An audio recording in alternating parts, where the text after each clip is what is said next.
સંપ વિરુદ્ધ દિશામાં પડતા મિલકતોને નુકસાન થયું છે। જર્જરિત સંપને પાડવાની કામગીરી દરમિયાન અકસ્માત થયો છે। ટંકારાના હીરાપર ગામે બની છે ઘટના। આસપાસના મકાન અને દુકાનને નુકસાન થયું છે। સદનસીબે દુર્ઘટનામાં કોઈ જાનહાનિ નથી થઈ, પરંતુ જે જાણકારી મળી રહી છે તે પ્રમાણે આ સંપને નીચે ઉતારવાનું કામ ચાલતું હતું।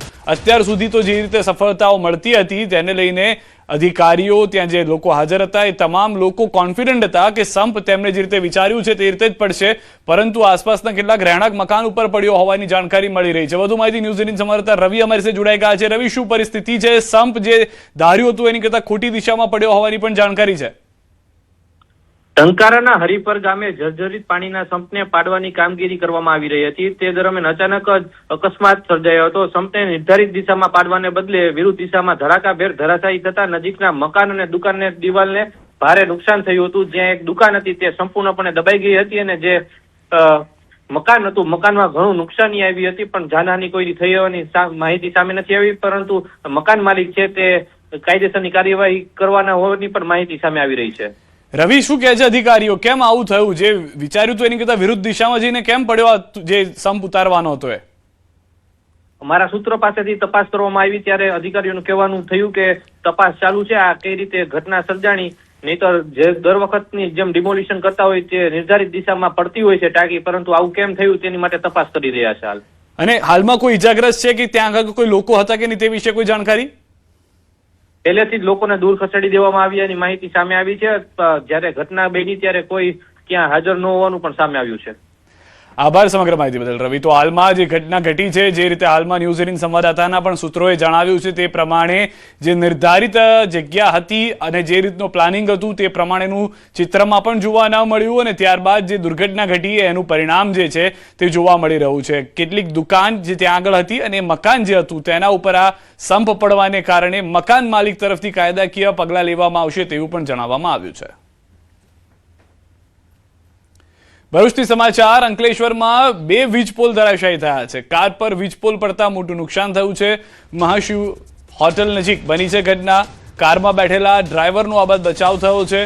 પ્રતિન હોટલ નજીક પણ પોલ ધરાશાયી થયો છે। જૂના પોલ હટાવવાની કામગીરી સામે સવાલ। સદનસીબે બંને ઘટનામાં જાનહાનિ ટળી ગઈ છે। તો દ્રશ્યો પણ આપ જોઈ રહ્યા છો, બંને તરફ એ જ પરિસ્થિતિ કે જ્યાં આગળ પોલ જે છે તે ધરાશાયી થઈ ગયા હતા।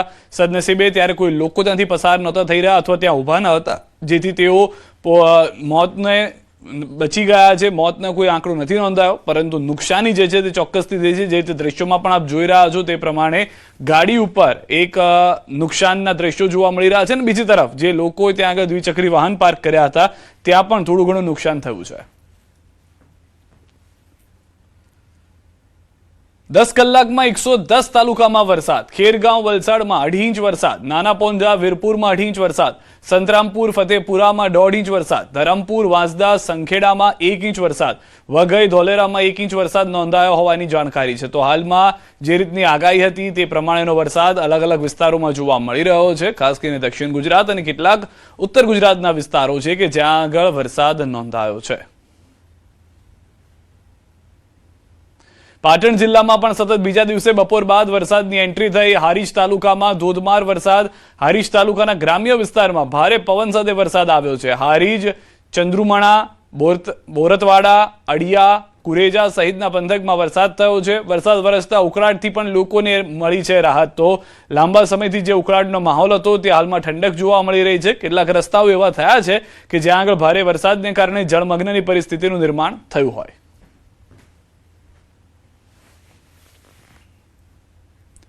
નર્મદાના સાગબારામાં જંગલ જમીન વિવાદને લઈને આદિવાસીઓના અહિંસક ધરણાનો આજે 6થો દિવસ છે। જંગલ જમીનના ખેડાણના મુદ્દે આદિવાસી ખેડૂતો મક્કમ છે અને સરકાર તરફથી ન્યાય ન મળે ત્યાં સુધી ધરણા ચાલુ રાખવાની ચીમકી આપી છે। જે દરમિયાન આજે ડેડિયાપાડાના ભાજપના આગેવાનો અને નેતાઓ, જેમાં પૂર્વ મંત્રી મોતીલાલ વસાવા તથા ભાજપ આગેવાન શંકર વસાવા ધરણા સ્થળે પહોંચ્યા હતા। નેતાઓએ આદિવાસીઓ સાથે ધરણા પર બેસી સરકાર સમક્ષ રજૂઆત કરવાની ખાતરી આપી હતી। હવે આવતીકાલે કોંગ્રેસના નેતાઓ આવશે। અમિત ચાવડા, ધારાસભ્ય આનંદ પટેલ સહિતના આગેવાનો પણ ખેડૂતોને મળવા પહોંચશે।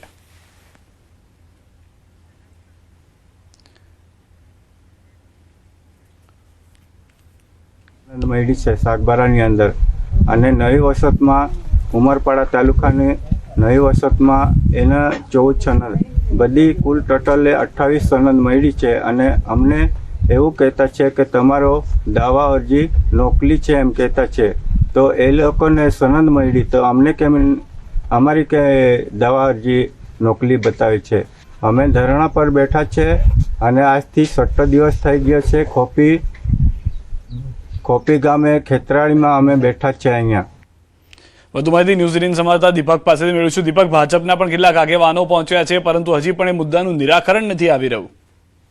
હા, બિલકુલ. ખાસ વાત કરીએ તો છેલ્લા 6 દિવસથી જે સાગબારાના જંગલ જમીનનો જે મુદ્દો છે વધુ ને વધુ ઉગ્ર બનતો જાય છે. કારણ કે જે આદિવાસીઓ છે પોતાના હકને લઈને સરકાર સામે હવે લડી લેવા તૈયાર છે. કારણ કે જંગલ જમીન જે પોતાના હક છે જો કામ ના કરે તો એમને રોજગારી પૂરી થઈ જાય એમ છે. ત્યારે આ જે 6 દિવસથી જયારે એ લોકો ધરણા પર બેઠા તેમની સાથે હવે રાજકીય ગરમાવો પણ પકડ્યો છે. કારણ કે જે તમામ પક્ષના જે નેતાઓ છે એમના સમર્થનમાં આવી રહ્યા છે.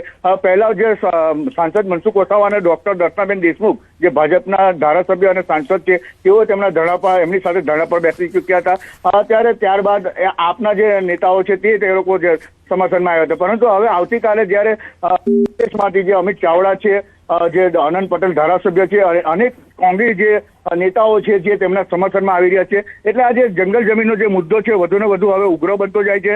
અને ઉગ્ર બનતા હવે પ્રશ્ન એ છે કે જો આટલા બધા નેતાઓ એમને મળતા હોય, સમર્થન આપતા હોય, તે છતાં પણ એમનો સરકાર ઉકેલ ના લાવતા હોય તો હવે આ જે ધરણા છે હવે અહિંસક છે જે હવે હિંસક બને તેમ પણ લાગી રહ્યું છે. જી આભાર સમગ્ર માહિતી બદલ. ભાવનગરમાં 2 દિવસ બાદ ફરી સમરસ હોસ્ટેલમાં હોબાળો થયો છે. સરકારી સમરસ બોયઝ હોસ્ટેલની બેદરકારીએ વિદ્યાર્થીઓમાં રોષ જગાવ્યો છે. ભોજનમાંથી ઈયળ નીકળતા વિદ્યાર્થીઓમાં રોષ ફાટી નીકળ્યો હતો. 2 દિવસ અગાઉ ગર્લ્સ સમરસ હોસ્ટેલમાં પણ ભોજન મુદ્દે હોબાળો થયો હતો. વિદ્યાર્થીઓનો આક્ષેપ છે કે હોસ્ટેલમાં અવારનવાર ભોજનમાંથી કીડા અને જીવાતો નીકળે છે અને પાણીની સમસ્યાનો પણ સામનો કરવો પડે છે. સવારના નાસ્તામાં મરેલી ગરોળી તેમજ ભોજનમાં જીવાતો નીકળતી હોવાના આક્ષેપોને લઈને વિદ્યાર્થીઓ આરોગ્ય સાથે ચેડા થતા હોવાના આક્ષેપ કર્યા છે. સમગ્ર મામલે એબીવીપીના વિદ્યાર્થીઓ અને હોસ્ટેલના વિદ્યાર્થીઓએ સંચાલકો સામે વિરોધ નોંધાવ્યો હતો. પાણીની સુવિધા નથી અને આપણે રૂમમાં લાઇટ અને પંખા એ બધું મહિના સુધી અમે કમ્પ્લેન કરીએ તો પણ એના પર એક્શન લેવાતો નથી. અને જમવામાં આજે સવારમાં નાસ્તામાં સવારમાં આખી ગરોળી નીકળી અને અત્યારે અમે બપોરે જમવા ગયા તો મગમાં કીડો નીકળ્યો અને દાળમાં ઈયળ નીકળી. અને તો અમે સરને કીધું કે સર આ નીકળ્યું તો સરે શું કીધું એમ કે જે છે એ તો જમો એમ કે વોર્ડન હતા એ અત્યારે જ એવું કીધું. અમે અમારી આંખે જોયું કે અહીંયા સમરસની શું હાલત છે. 2 દિવસ પહેલા પણ વિદ્યાર્થી પરિષદે બહેનોની હોસ્ટેલમાં કર્યું હતું આંદોલન અને આજે ફરીવાર એ જ ઘટના બોયઝ હોસ્ટેલમાં બની છે. વિદ્યાર્થી પરિષદ આજે આવ્યું છે અને જો આજે એમની માંગ નહીં કરાય તો 2 દિવસની અંદર ઉગ્રમાં ઉગ્ર આંદોલન કરશે. સુરતની સમાચાર. ડેન્ગ્યુની સારવાર દરમિયાન 14 વર્ષના કિશોરનું મૃત્યુ થયું છે. તબીબી બેદરકારીથી મોત થયા હોવાનો આક્ષેપ છે. પાંડેસરાની સ્વસ્તિક હોસ્પિટલમાં ચાલી રહી હતી સારવાર. ઇન્જેક્શન બાદ અચાનક તબિયત લથડી. અડધા કલાકમાં કિશોર બેભાન થઈ ગયો. ડોક્ટરે ખોટી દવા આપ્યાનો પરિવારનો આક્ષેપ. પાંડેસરા પોલીસે તપાસ હાથ ધરી છે.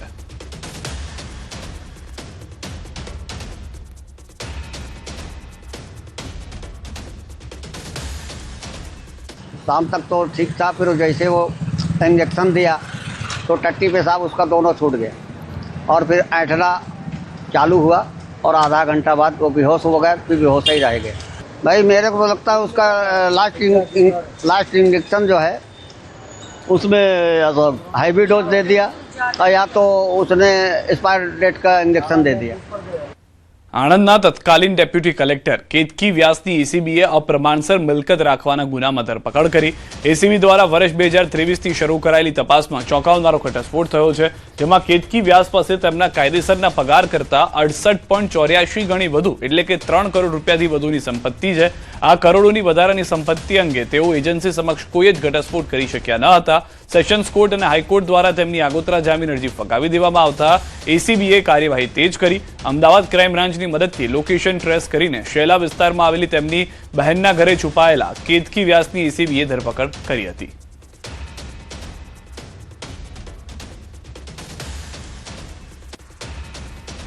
બે 2012-13 થી 23 સુધીનો જે ચેક પીરિયડ છે એમાં એમણે 78 લાખનો પગાર મેળવેલો છે. સામે રસોડા ખર્ચ ફક્ત 15,90,000 જ છે. એમાં મતલબ કે જે સિદ્ધાંત નક્કી કરેલા છે એ સિદ્ધાંત કરતાં પણ એમણે ઓછી રકમ ખર્ચેલી છે અને ઓછી રકમ ઉપાડ કરેલી છે. ત્યારે વધારે શંકા જાય કે આટલી રકમ ઓછી ઉપાડ કરવા પાછળના કારણો શું. આ જે રકમ એમને પગાર પેટે મળેલી એની કઈ પ્રોપર્ટી વસાવેલી, આ બધું જ કેલ્ક્યુલેશન કરી એમની સામે એમણે જે કુલ પગાર એમને મેળવ્યો છે એની સામે એમને જે કાયદેસરની મેળવેલ આવક છે એમની 5,17,00,000 સમથિંગ, એની સામે એમની વધારાની જે આવક જે ગણાય પગારમાંથી બાદ કરતા એ 3,56,00,000ની એટલે કે 68.84% એમની વધારાની સંપત્તિ જણાઈ આવી છે. એટલે આ ગુનો દાખલ થયો. તો કેતકી વ્યાસની ધરપકડ બાદ તપાસ શરૂ થઈ ચૂકી છે. કેતકી વ્યાસની સાથે રાખીને એસીબીની તપાસ બોડકદેવ ખાતેના નિવાસસ્થાને તપાસ કરવામાં આવી. શિવાલિક લેગેસીના નિવાસસ્થાને તપાસ, અપ્રમાણસર મિલકતની ફરિયાદ બાદ મકાન સીલ કરવામાં આવ્યું હતું. એસીબીની ટીમ દ્વારા પંચનામું કરવાની કામગીરી શરૂ. ધોરાજીના સ્ટેશન રોડ વિસ્તારમાં રખડતા શ્વાનનો ભારે આતંક સામે આવ્યો છે. 13 ઓગસ્ટના રોજ સવારે 9 વાગ્યાથી બપોર સુધીમાં 11 લોકોને શ્વાને બચકા ભરતા તમામને સરકારી હોસ્પિટલમાં સારવાર માટે ખસેડવામાં આવ્યા હતા. હોસ્પિટલમાં દર્દીઓને ધનુર અને એન્ટી રેબીઝ રસી આપવામાં આવી છે.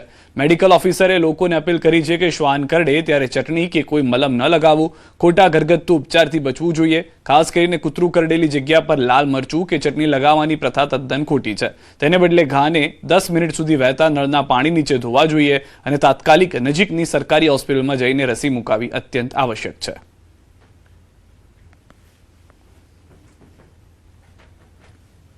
ધોરાજી સરકારી હોસ્પિટલ ખાતે સવારે 9 વાગ્યાથી અત્યાર સુધીમાં ટોટલ 11 લોકો કૂતરું કરડવાની ફરિયાદ જોડે આવેલ છે. જેને પૂછતા એવું જણાવેલ છે કે ધોરાજી સ્ટેશન રોડ પર બધાને કૂતરું કરડેલ છે.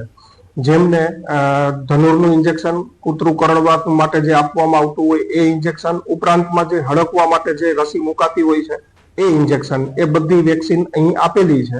ત્યારે નજીકની સરકારી હોસ્પિટલ ખાતે કૂતરું કરડવાની જે વેક્સિન હોય છે એ મુકાવી જોઈએ. ઉપરાંતમાં લોકોમાં જે કૂતરું કરડેલી જગ્યા